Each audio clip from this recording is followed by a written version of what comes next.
Rồi nhớ chị hả? Thì nhớ sao? Tôi cười mà. Tôi chạy nè. Đi mà. Lo sẽ. Lo.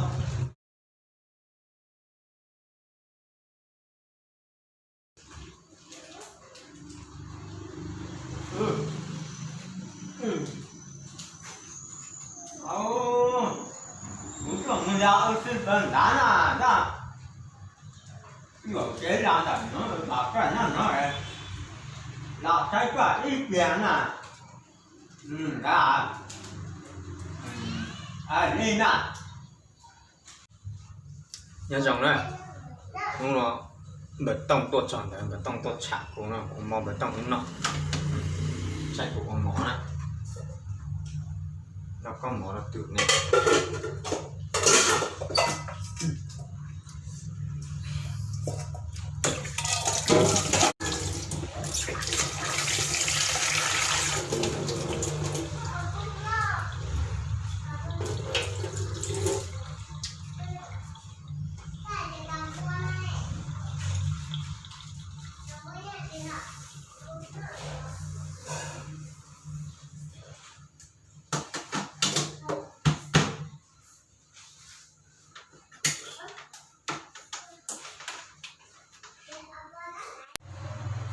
Nó dòng á, nó.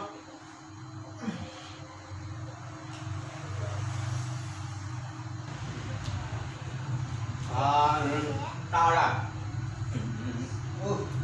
Có nó chỉ. Tao bắt chưa? Nó dòng á, nhớ tao cái này là.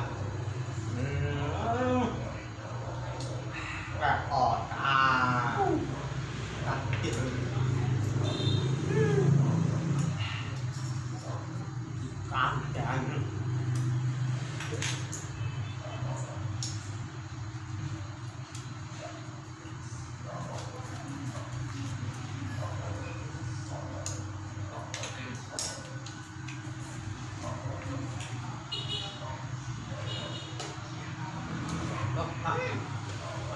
tại đâu tại cái chuyện tại nó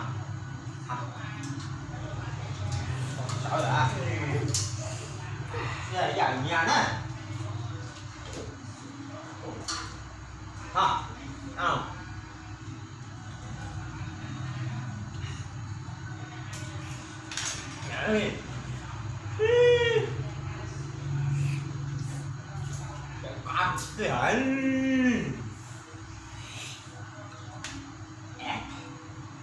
không rồi nha không nè trời ơi bé